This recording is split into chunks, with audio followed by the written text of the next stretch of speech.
And so, nice full circle. So Visconti, you're paying a certain homage to Visconti in this series. Rossellini, I think, was Journey to Italy. No, Rome Open City. I mean, I remember watching that first time by myself, and instead of a sort of dribble of a tear, just figured it was literally tears going. And it's fantastic. I'm not letting you get off the tattoo stories because, and I can't think of a deft way of doing it. Something about I can't tell that story. Why not? There's not many stories that I'm trying to get Johnny to tell us. This is all of them. I can't. It's just too below the belt. I think you should. I think you owe it to your audience, but because the way I was... I know, because I actually told this story the other day, and it went down so bad. Well, with that caveat, tell it. I tell you how I was going to try and get this out of you, which was the tattoo I thought was my way in, but I thought it was the greatest photograph you never took, and it's certainly the one I would have put my house on and mortgaged and bought it. I know, I went looking for it, but it died, sadly. Yes. Okay. So let's tell the story because I haven't heard it for a long time. Anybody's likely to be upset with your fingers in your ears. A friend of mine was walking along the waterfront in Naples and comes across this guy sitting on the front, and he's of a certain age and tattooed, and he's got this fabulous kind of Johnnie Rousseau-esque tattoo on his back of a naked woman, and at the bottom it just says Yolanda. And they get in conversation. She's big and buxom, and said, "You must have really loved Yolanda." And he went, "Never met Yolanda." Yolanda was the name of the wife of my cellmate in prison. He tattooed her on my back so you could look at her while he fucked me.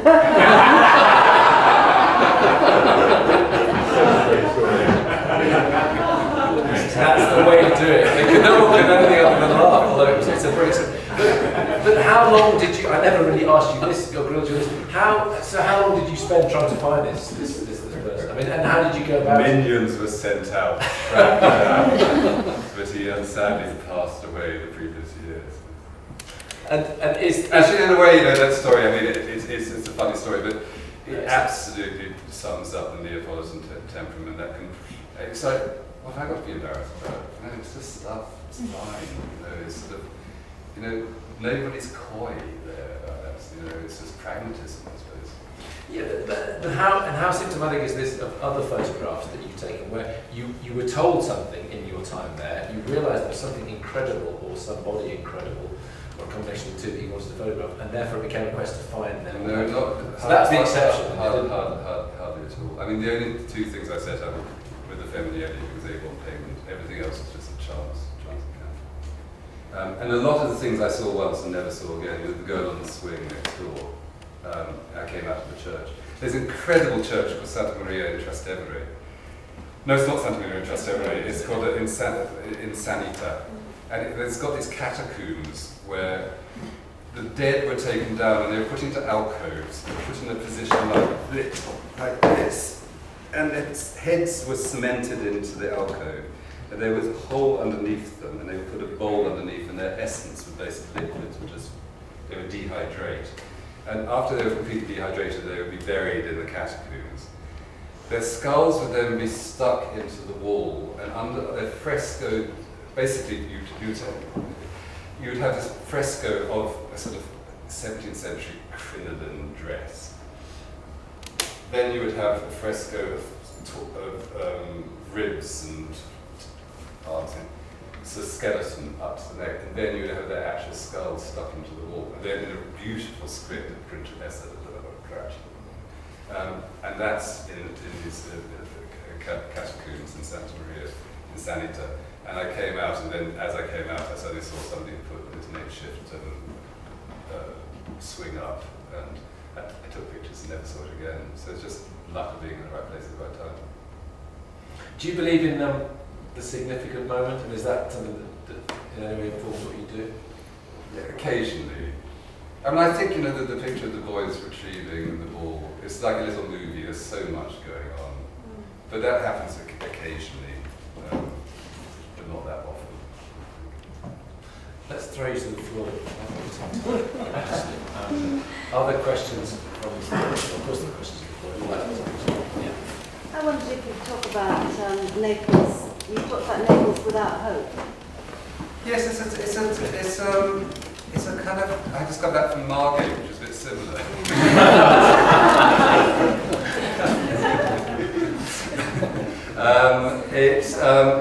It's a tough one because it was this great city that had a court and a monarchy, and with the unification of Italy, it just sort of lost its raison d'etre. And people keep on trying to do these cosmetic jobs that sort of oomph it up again, but it just the look of the city, you just know all that cosmetic surgery is just going to start to crumble in time. People have done fantastic things. I love the city, I wouldn't keep on going back, but there is a deep sadness and the utter corruptness of politics there. Do they see it without hope? I think I think what's sad is most of my young Neapolitan friends realise they have to leave. And I think in any city where people feel an obligation to get out because there's no point staying there. And of course, some people, people would spit in my eye for saying that, and some people do stay and do great things, but I think it's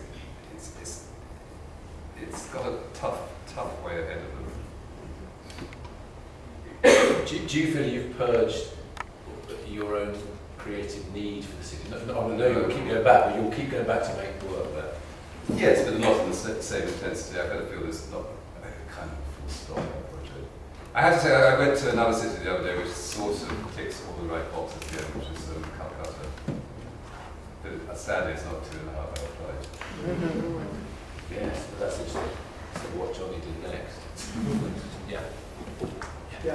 Just hearing you speak and reading some of the text here, one of the interesting things is how you describe the response of your subject when you are taking these photographic images. And I just wondered if you could elaborate on what additional insight you drew about Naples from some of those responses that you had, the young men posing for you, or the...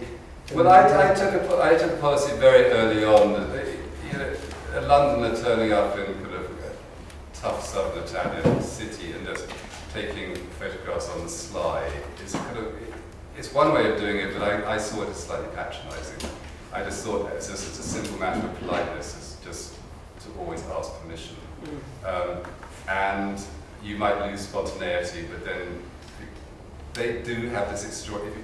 I've never seen it anywhere else in Europe where they respond to the camera in exactly the same way you see in a 19th century photograph where the camera still retains some sense of magic and alchemy. And also because of this, they don't see the point. In England, there it's like, I'm good looking, I'm going to look fabulous. It's so rich to be able to photograph people like that. So do you flirt with your camera? Sounds like the obvious answer. Well, I think one of the great things about using a Rolleiflex is that lots of other people do this kind of it's manual manipulation that has sexual But with a Rolleiflex, you do that thing of looking down and then like that, which is a much less aggressive form of approach. So that is yes. And the other thing is they don't understand what the camera is, so they don't try to steal it. Indeed. Oh, Did any of them express any interest in wanting to see the photographs? I have so many packets of cigarettes and telephone numbers. Yeah.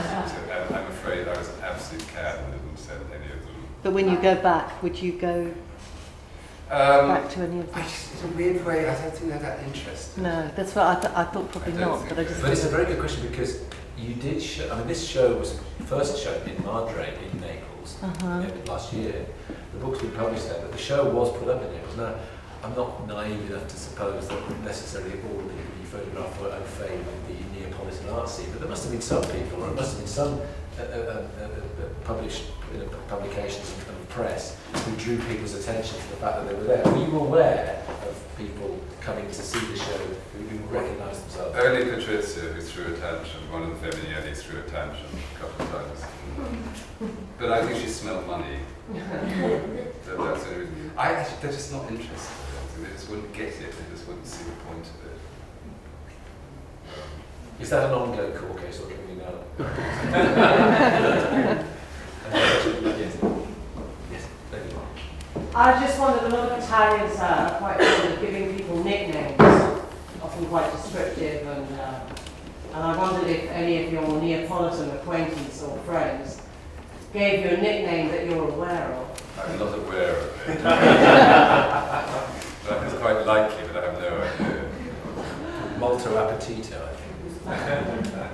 But I mean, Sorry, I missed that. What was that? I don't know, my bad Italian, so like man of a big appetite. but the other thing is that it's you know, I'm a drinker, and it's not a drinking culture. I mean, you go out 20 people for dinner with one bottle of wine on the table. Nightmare. Unlike doing a conversation and listening to when there's one bottle of wine on the table, 20 people, as it's ended, that may well be the cue to move on to the next stage of this evening, which is to thank everyone for coming, to thank Roberta for staging the show, but in particular to thank Johnny and suggest that we have a look at the show with those who want to retire to the public. And thank you all very much.